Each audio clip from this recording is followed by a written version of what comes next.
May mga trolls pa at influencers na binayaran, allegedly, to defend him. I actually liked how Speaker Romualdez ran Congress.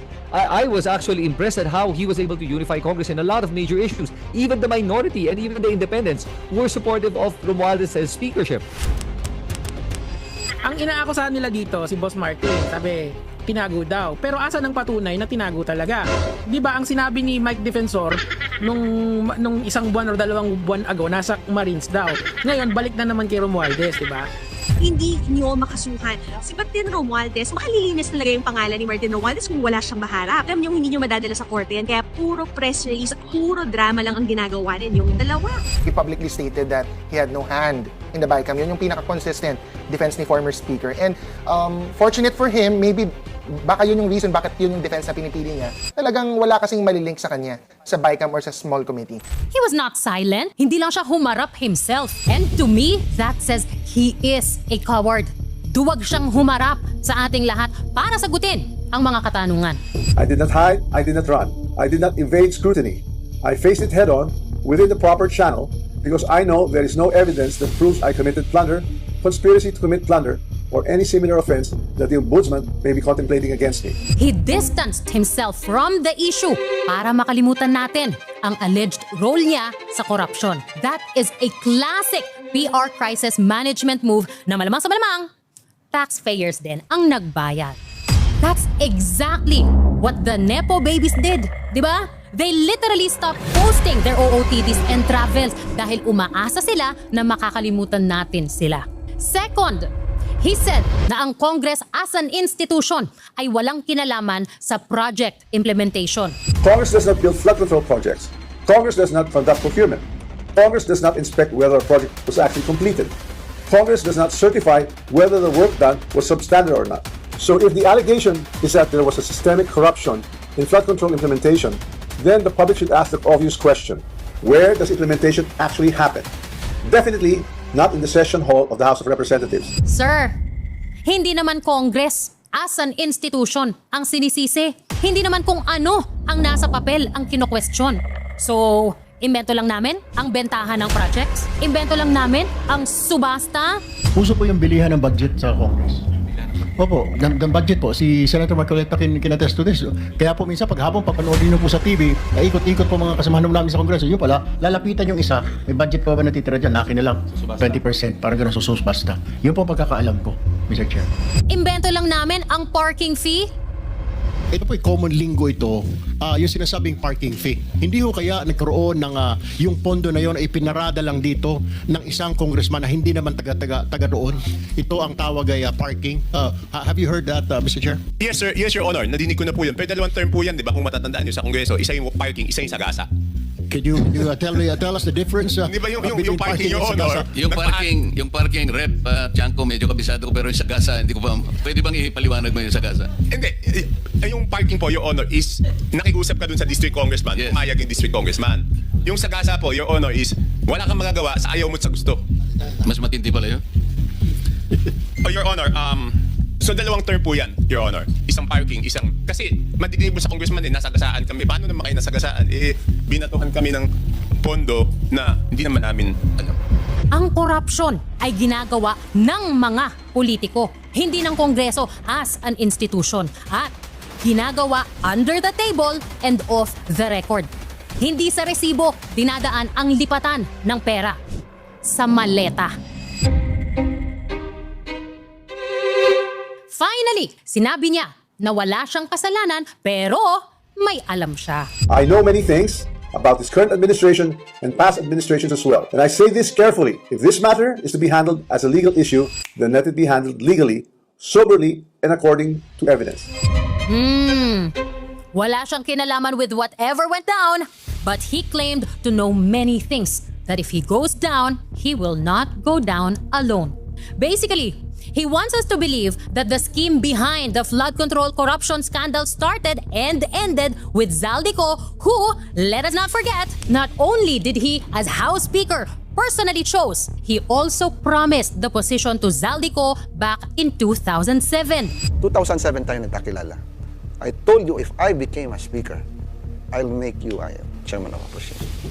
He wants us to believe that the scheme thrived and made a lot of people in Congress very rich without him knowing. Dalawa lang ang possibility kung paanong magiging successful ang naging modus na yan kung saan bilyon-bilyon ang nakulimbat ng mga kawatan. Number 1, tanga at pabaya si Martin. Kaya harap-harapan at garapalan siyang niloko ni Zaldico. Yun ang kagandahan po, that we have a wealth of experience. We have a wealth of leadership, full of leaders. So we can always go to them for advice, for help and guidance. We are very blessed to have leaders of that caliber with that experience. Oo, kasabwat siya at may basbas niya ang panggagagong yan dahil kumita din siya. Katulad ng sinabi ng maraming mga witness. Tagabuhat lang ako ng malita ng basura. Ang ibig sabihin ng basura ay malita na may lamang pera. Ang bawat malita ay may lamang humigit kumulang 48 million pesos. Humigit kumulang 3 beses ako mismo ang nag-deliver ng basura sa bahay ni Congressman Zaldico, sa Horizon Resident at sa mga bahay ni Speaker Romualdez sa 42 Mackenzie Street, Taguig. I believe the witnesses. Either way, he should never be Speaker of the House ever again. With a full heart and a clear conscience, I tender my resignation as Speaker of the House of Representatives. The Appropriations Committee is very powerful because it controls the national budget and it handles funding for all government agencies. Kaya kung gusto mong mabigyan ka ng mas mataas na pondo para sa mga proyekto mo, maglalambing ka sa Appropriations Committee Chair. At kung wala kang bayag, tapos corrupt ang chairman ng appropriations, mapipilitan kang maging corrupt din. Or, i-accommodate lahat ng lambing ng chairman. Kaya nga pati Agriculture Department, di ba? Pinakialaman daw ni Zaldico.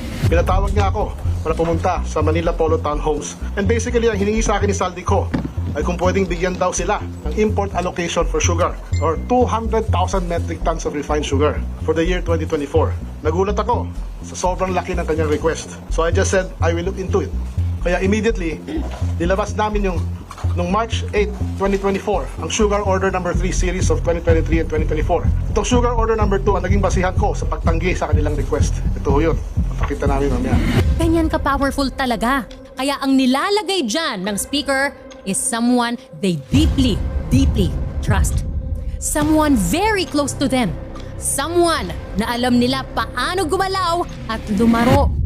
Gusto ni Martin paniwalain tayo na wala siyang alam at kinalaman sa lahat ng scam na yan? Come on. Pero sa Appropriations Committee, ang pinag-uusapan natin, pera para sa agencies katulad ng DPWH, DSWD, DOH, Agriculture at marami pang iba. Pera para at galing sa labas. Now, I want you to take a pause now and think about this. Kung ganyan ang nangyaring manipulation at panloloko sa budget ng ibang agency, kung saan maraming tao ang dapat hinga ng basbas o kailangan gawing accomplice o kakutsaba para mangyari ang nakawan. And it was successful. Kami ang boses ng masa, hindi natatakot. Katotohanan lang, di kami nalulunod. Walang bahid ng sismis, lahat ay totoo. Kahit sino ka pa, pag mali ka babanatan ka. Walang pinipili kulay, wala kaming kinikilingan. Basta para sa bayan, kami lalaban. Pag tama palakpakan, pag mali banatan, di matitinag, di matatakot. Para sa bayan, tuloy ang sigaw. Sa harap ng kamera, walang halong takot. Mga baluktot, lahat kayo'y tutumba. Ang hustisya at totoo, yun lang ang mahalaga.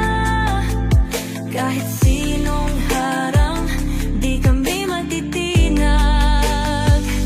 Walang pinipiling kulay, wala kaming kinikilingan. Basta para sa bayan, kami lalaban. Pag tama palakpakan, pag mali banatan, di matitinag, di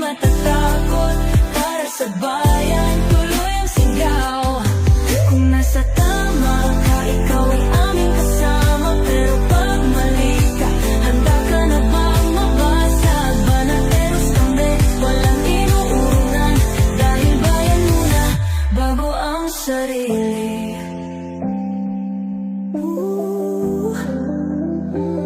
Bago ang sarili.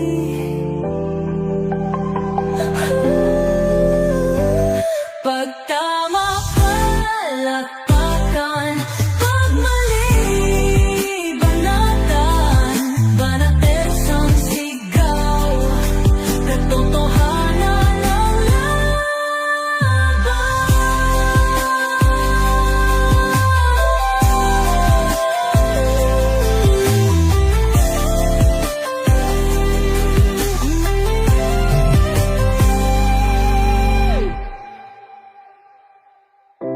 sa harap ng kamera,